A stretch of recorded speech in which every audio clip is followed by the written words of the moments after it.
Hello everyone, welcome to my channel. I hope everyone is having a wonderful day. Before starting the video, please go ahead and hit the subscribe button and give this video a like up. Today on The Young and the Restless, Tucker pays Jack a visit, Victor pushes Adam to accept his proposal, and Nikki hatches a plan. All products and services featured are independently chosen by editors. However, soaps.com may receive a commission on orders placed through its retail links, and the retailer may receive certain auditable data for accounting purposes. At the takeouts, Nikki asks Victoria how her date with Cole went. Judging from her smile, things must have gone well. Victoria says they had a lovely time, but they're taking it slow and one step at a time. She asks what else is on her mom's mind. Nikki sighs, "Your father, of course." She fumes about him trying to replace her at Newman Media with Adam, who she will never trust. It will be next to impossible to get him out when she's ready to return. Plus, he is pushing Adam for a quick answer. Victoria doesn't understand. What's the hurry? Nikki tells her daughter that Victor will let go of this idea if she agrees to step in. At the ranch, Adam warns Victor he doesn't have much time. He explains that Connor is in a good phase and he and Chelsea are taking the jet to see him. Adam asks why he summoned him. Victor wants to know if he's willing to take over the reins. Adam tells his father that Connor's his priority right now. Victor agrees, but he needs his reassurance that he'll sign on. Adam isn't keen on being used in a war without knowing who the enemy is. Victor says he'll find out soon enough. Any other time he'd be all in, but his life is already unpredictable. I can't sign up for something without knowing what I'm getting into, and I can't get tied up in some messy thing when Connor needs my time and attention. So my answer's no. In Ashley's apartment in Paris, Tracy is looking out the window, deep in thought, when Jack prompts her to try to sleep. She still needs time to process everything, and is worried about Alan.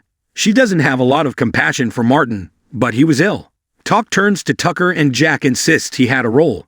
He won't let him off the hook. Tracy argues that if he weren't there for Ashley, Jack can't even think about that. He's just glad she's getting help. It wouldn't have happened if not for Tracy being there. You have been a rock for everyone. Tracy cries in his arms. Jack will be there for her, just like she's been there for Ashley. They recap Ashley being in the psychiatric hospital. Tracy fears she'll think back to Fairview. They don't even know what this treatment will bring up. Jack reassures her. Tracy argues only the strongest person can only take so much. What she's going to face frightens her. Jack repeats that she's where she needs to be. Tracy can't let go of something Alan said, that the breakdown and alters could be due to something horrible that happened in childhood. Did they miss it?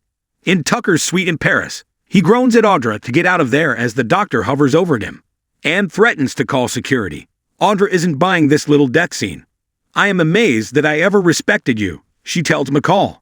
She sarcastically informs Tucker, who is agonizing on the bed, that if the pain's too much, he doesn't need to hold on. Everyone will be fine without him. Tucker moans, "Is this really how you want to say goodbye, Audra? Mocking me?" Audra sniffs that she already said goodbye. He just didn't accept the memo. She wants to see how far he pushes this and wonders if it's a panic attack at the thought of public humiliation. Tucker says he forgives her. Audra snaps that he may have delayed the board vote, but it won't last forever. He's lost. She tells him, next time, not to look so healthy when he's dying, and flounces out the door. Tucker claps his hands and stands up. The doctor protests, but Tucker pays him off and sends him out the door. Once alone with his assistant, he tells him he bought them some time. "I need dirt. Serious dirt on at least 2 of the Glissade board members. They need to vote with him out of fear. Audra's taken the gloves off. It's time for me to do the same. Find out where Jack Abbott is. Soon." Anne tells Tucker that Jack is in Paris. He says, "I knew it." He decides to pay him a quick little visit. In Ashley's apartment, Jack and Tracy discuss their childhood and feel it was pretty much perfect. Dina's affairs brought a lot of turmoil to the family, and no one more than Ashley. Jack wonders if Ashley found out Brent Davis was her father as a kid. Tracy recalls that when he showed up later in life, it was the first time she had a breakdown. She notes it could be something completely unrelated. Jack thinks Alan's theory explains a lot about Ashley over the years. Tracy cries that her sister deserves so much better than this. She'll also have to face whatever horrible thing happened with Martin. It's too much. Jack hopes she can silence the demons once and for all. In her hotel suite, Audra fields text messages from board members wondering what's going on. Audra tells herself she won't give up until she's in charge of Glissade. She texts the group that Tucker is stalling, and the vote will happen today as planned. Tucker shows up at Ashley's apartment, where Tracy tells him he's earned a warmer welcome than the last time. He asks about Ashley, and Tracy updates him, warning there are no visitors allowed. Tucker says she came to see him earlier and told him what was going on. He was worried one of the alters would sabotage things. Tracy understands. She knows he really cares for her sister, and reminds him that they thought they had to protect her from him. I was wrong. Tucker tells her that means a lot to him. Tracy adds, and now, I think it might be time to let her go. Tucker agrees. He'll always be fond of Ashley, but he came to talk to Jack. Tracy says he's on a business call. Tucker needs to speak to him immediately. Jack appears. Speak to me about what? He asks. Tracy excuses herself to take some things to Ashley at the clinic. She advises Tucker not to erase his goodwill points. Once alone, Jack wants to know why Tucker's there. Tucker thinks he knows. Jack has no idea. Tucker asks, "Did you really think I wouldn't figure it out?" Jack doesn't have time for his riddles. McCall is really curious as to who this mystery investor is that's trying to push him out of his own company. At the tack house, Nikki tells Victoria she can't focus on her sobriety knowing Adam will be running New in Media. It stresses her out just to think about it. Victoria feels the same way, but if her dad is willing to risk upsetting all of them, he must have an agenda, and Adam has to be a part of it. Even if she were willing to step in, he specifically wants Adam. Nikki doesn't think he can say no to both of them. She plans to tell him she's ready to return to work as long as Victoria is by her side. Victoria doesn't think this will solve their problems. Nikki insists Victor will have to drop his plan. Victoria wants to concentrate on Claire, and her mother needs to focus on her sobriety. Nikki needs to be productive.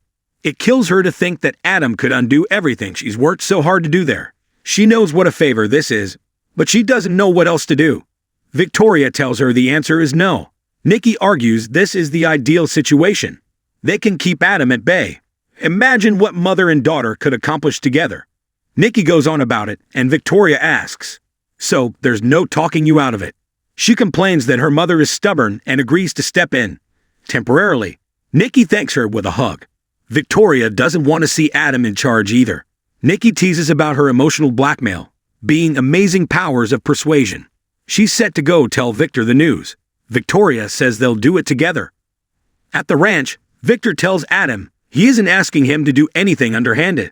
Adam snarks, "No, of course not. You want me because of my charm." Victor hedges that he'd want him to say negative things about another company. Adam asks, "So you want Newman Media to pump out propaganda against an enemy?" Victor says it has to be based in objective facts. He'll find out in time who's involved. Adam says the time is now. He needs to know what he's walking into. Victor insists it won't reflect badly on him. Adam says of course it will. He knows he needs someone with questionable ethics. Victor muses that he's getting the drift. Victor says he can't understand why Adam's not jumping at this chance. Adam asks him to tell him who he's after, and he might consider it. Victor's phone rings, and Adam says he has to get to the airport. They can talk more when he's back. Once Adam's gone, Victor answers Audra's call. She tells him there's been a snag. He orders her to handle it. Audra tells him Tucker found out what they were up to. She doesn't think he knows Victor is involved, but he stalled things by pretending to have a medical emergency. It was just a dodge, she assures him. Victor asks her to find out what he's up to and get back to him. In Ashley's apartment in Paris, Jack, puzzled, asks what Tucker is talking about. Mystery investor. Investor in what? Tucker accuses him of coming after Glissade and helping Audra have him booted out. You might as well go home, because it isn't going to work. Jack informs him, this is preposterous. Why would he spend his time and money going after a second-rate competitor? He doesn't give a damn about him or his company. Tucker thinks it's payback for breaking Ashley's heart. Jack tells him he doesn't operate that way anymore. Tucker says it has revenge written all over it. Jack wonders if he thinks he's his only enemy. Tucker finds it wonderfully convenient that he happens to be in Paris when Audra's having him voted out. Jack sneers that he's there because of Ashley. You have absolutely nothing to do with why I'm here. Now get out of here and take your ridiculous accusations with you. In the hall, Tucker pauses to think before walking away. At the ranch, Victor stands up when Victoria and Nikki walks in. My two favorite women.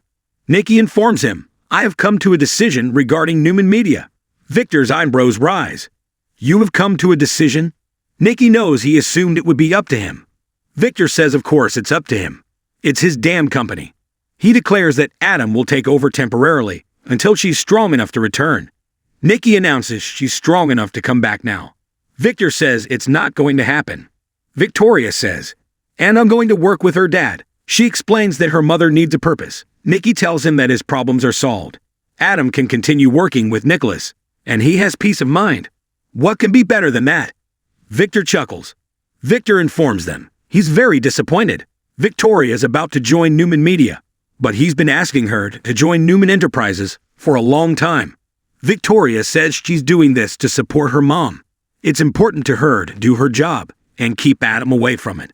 Victor thinks they're getting to the bottom of it. Nikki doesn't want Adam there. Victoria agrees with this, so she'll return for a limited time. Victor hates to disappoint them, but it's not going to happen because I don't want it. At Adam's place, he frowns as he gets his suitcase ready and thinks back to his conversation with Victor, in which he said he needs to destroy an enemy and needs someone at Newman Media who is as ruthless as he is.